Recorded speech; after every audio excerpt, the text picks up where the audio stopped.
Servus Männer, it's Red Pill Germany again.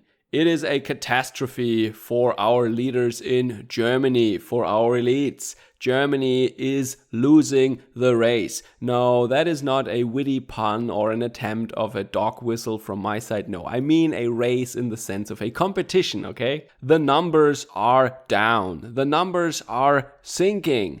They are in free fall. They're basically collapsing. And that at a time when our leaders need the numbers to be high, to be up. And if we look at neighboring countries, some of them, not all, but some of them have much higher numbers than we do. Germany is losing. It is no longer a top country. It is going down rapidly. This makes our elites very nervous in this crucial time in history when they could just usher in a new dawn, a new era of mankind. The numbers are just not up anymore, and they need those numbers. They desperately need them in order to justify what they're doing. So in today's video, I want to go over some of the metrics and show the latest trends and the current progression in Germany and tell you clearly in what areas this catastrophe manifests itself and what that means for the country and our future. But before we go into these details, I want to thank all my supporters and my subscribers and also everybody who watches my material, likes and comments. And if you in fact like my presentations, please consider subscribing on any of my social media platforms. The links are down in the descriptions below. And you can also support me directly via PayPal or via Patreon or Subscribestar. Alright, in recent videos I talked a lot about different metrics that our leaders and the technocrats that are in power here are using in order to measure the status quo in Germany, to get a numeric handle on the situation here. And I also mentioned already that depending on the situation, they jump from this metric to that metric, whatever serves their purpose best at the moment. But the problem is now they're running out of usable metrics in order to get what they want. They want, of course, all these numbers, all these R values, the infection numbers and the hospital bed occupation and the fatalities and all that. They want that to be up. That is what they wanted from the very beginning, and I covered that last year in detail for you guys, the measures that were taken by our government to get these numbers up. And now the jabbing has started in Germany, but very slowly, and that is somewhat of a PR problem for our leaders, because there are just a couple of percent, like 2 or 3%, have already gotten the jab that they think is some sort of an immunization then. So this value of 2 to 3% of the population is just too low in order to ascribe to that measure the progressing rapid decrease in infections and fatalities. And that is indeed a problem, because they really would love to say, oh look, so we injected all these people and now the numbers go down. But you see, there is a little bit of a timing problem. The numbers go down before people actually got the jab. So let's look at some of these numbers. What is the current situation here in Germany? How is the health of the German people? So up until very recently, one of the favorite metrics of the elites was the 7-day incidence. That is the cumulative 7-day new infection number per 100,000 inhabitants. And here you can see that in most districts in Germany, this number ranges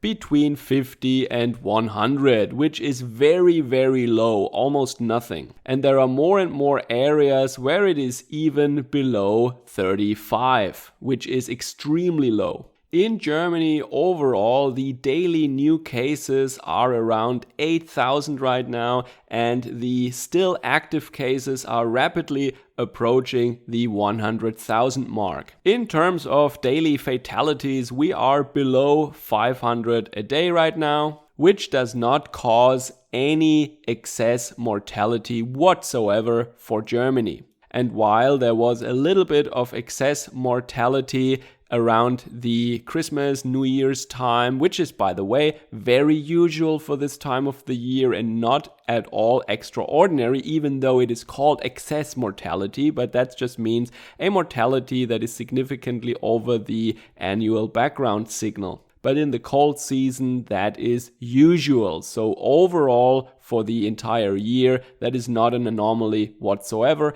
And now, already in the middle of February, we're down to no excess anymore. And that worries our politicians a lot. They are growing more and more worried and scared, actually, that the public will realize that and soon demand their normal lives back. And by the way, this is a trend that is pretty much the same for all our federal states. So across the board, all over Germany, the trend points downwards. Then especially in the beginning of the scary pandemic, early last year, they often talked about overwhelmed hospitals and occupied hospital beds. Well, here you see that many beds are actually free. ICU beds are unused in Germany, and the number of China bug patients that are in hospital care are also in free fall. So soon we might be at a situation again where hospitals in Germany have to apply for short labor or something because they're just not used. And they just stopped many treatments, many rehab measures, or for example, cancer treatment and these things. They all have been canceled and postponed, or a lot of these things, a lot of these measures, things that hospitals are normally doing, like surgery.